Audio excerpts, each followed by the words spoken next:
Hola, bienvenidos a una emisión más de Pulso Latino. Gracias por su sintonía. Soy Alejandra Forero y damos inicio a nuestra emisión con noticias locales.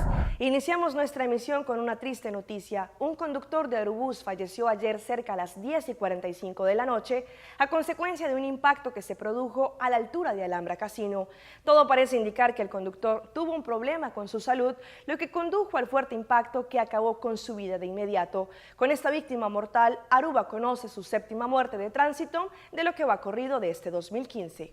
El lunes, más o menos a las 10:45 de la noche, sucedió un accidente serio en la altura de Alhambra Casino sobre la avenida Iroskin Boulevard. Un bus grande de Aerobús B63, corriendo en dirección de Oranjestad sobre la ruta de los hoteles a San Nicolás, perdió el control y se subió a unas piedras delante del casino. El chofer falleció de inmediato. La primera unidad de la policía llegó al sitio para encontrarse un escenario muy peculiar, un bus que se subió a unas piedras. Los primeros indicadores fueron que el chofer sufrió algún quebranto de salud. Un conteo de la primera unidad policial habla de 22 pasajeros en este bus que iban allí. Varios abandonaron el lugar por un susto. Un grupo de 8 venezolanos quedaron atrás y del cual 4 resultaron levemente heridos.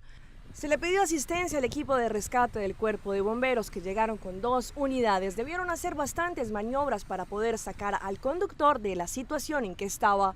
Allí se mostraba que sus pies que se quebraron por el impacto. Varias unidades de la ambulancia se presentaron en el sitio para pelear por los heridos y también para brindar asistencia médica. Si se siguen las versiones de los testigos, las cosas indican que el conductor al parecer tuvo un quebranto de salud. Posiblemente él recibió un ataque del corazón durante pleno trabajo. Este pensamiento surgió si se ve cómo sucedió este accidente.